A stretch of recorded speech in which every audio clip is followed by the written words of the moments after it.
Voici le quatrième volet, peut-être le dernier volet, de mon exposé récapitulatif de ce mois de juillet 2014, qui va peut-être énerver certains de mes auditeurs, surtout ceux qui sont habitués à certaines traditions astrologiques.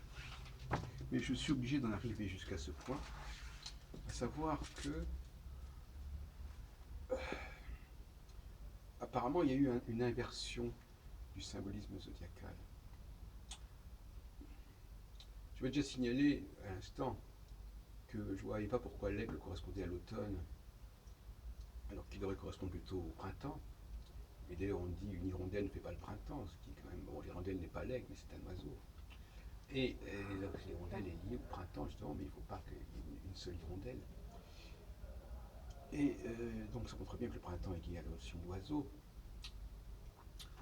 Mais on pourrait m'objecter, à juste titre, que comment se fait-il que j'associe le soleil et la lune au monde de l'enfance, donc au monde de la nuit, et que dans la théorie des domiciles des exaltations, le soleil et la lune soient associés au printemps et à l'été. Voilà. On ne peut pas laisser passer des choses comme ça. Mais quand on relie les deux, ça devient assez évident. Si effectivement il y a une permutation entre l'automne et le printemps concernant l'aigle, il peut y avoir aussi une permutation entre l'automne et le printemps concernant les luminaires. Donc on peut penser par exemple que le soleil et la lune étaient associés en fait à la balance, qui est, je l'ai déjà dit dans un précédent exposé, qui est l'ouroboros, donc qui est le commencement de l'inscription. Et donc le soleil et la lune devraient être associés à l'équinoxe d'automne et non pas à l'équinoxe de printemps. Et à partir de ce moment-là, il devrait en être de même, bien évidemment, pour le dispositif des domiciles.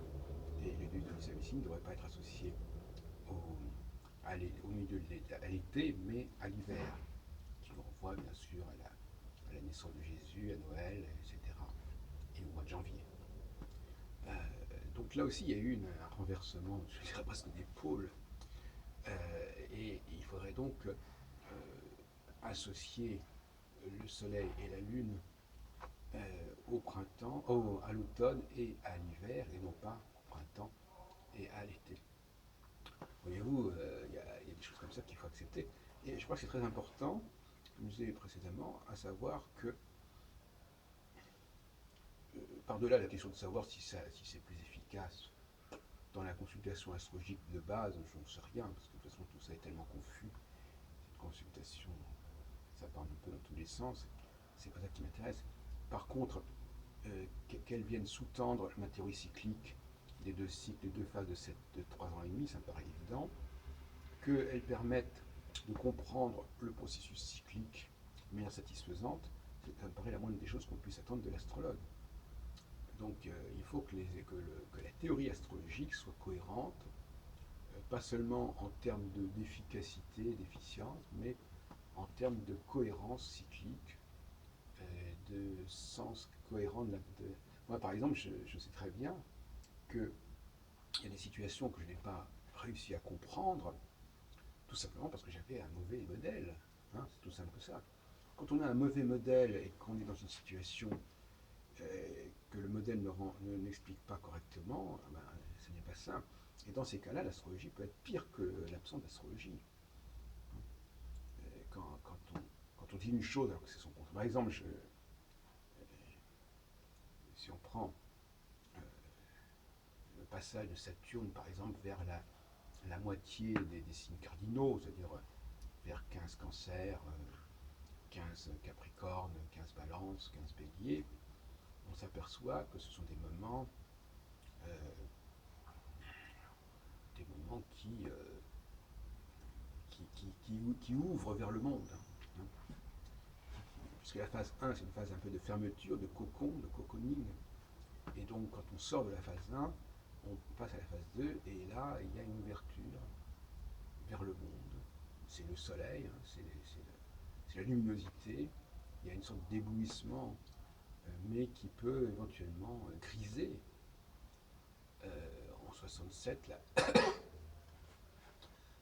guerre des 6 jours, qui se déroule justement à la moitié de Saturne, cancer, eh bien, elle va ouvrir Israël vers des perspectives qu'il n'avait pas envisagées et toutes les complications que l'on connaît depuis cette époque-là, avec l'occupation de Cisjordanie, de Jérusalem, etc. Donc, bon, et c'est pareil pour 68, mais 68 aussi, ceci dans cette perspective que j'ai bien connue aussi, parce que j'avais une vingtaine d'années, c'est le moment où on a tendance à vouloir quitter la famille, c'est le clash avec la famille, et la famille c'est justement la phase 1, et là on est bascule dans la phase 2. Donc c'est assez logique que ce basculement se passe à ce moment-là. On pourrait aussi parler de 1989. Là aussi, quelque part, une espèce d'oxygénisation, c'est-à-dire que ces pays de l'Est qui étouffaient un petit peu dans un cadre extrêmement fermé en quelque sorte, vont tout d'un coup s'ouvrir au monde. Et c'est parce que Saturne est à la moitié du Capricorne. Donc il y a toute une. Si on n'a pas l'outil approprié, on va se lancer dans des explications alambiquées sur ceci ou cela.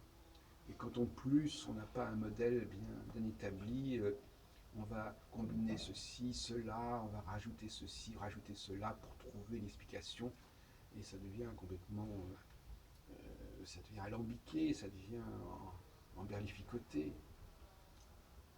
D'où l'importance d'avoir un modèle simple, de façon à ce qu'on puisse avoir des alternatives. Parce que dans un modèle simple, au fond, il faut dire les choses en plaisantant un petit peu, c'est blanc ou noir. Donc si la grille nous dit une chose qui ne correspond pas, ben, il faut inverser la grille, hein, tout simplement, et voir ce que ça donne. Il faut toujours avoir ces deux, ce plan A, ce plan B. Il faut pouvoir basculer en sens inverse et, et voir ce que ça donne. Bon. Donc voilà ce que je voulais vous dire pour ce quatrième volet.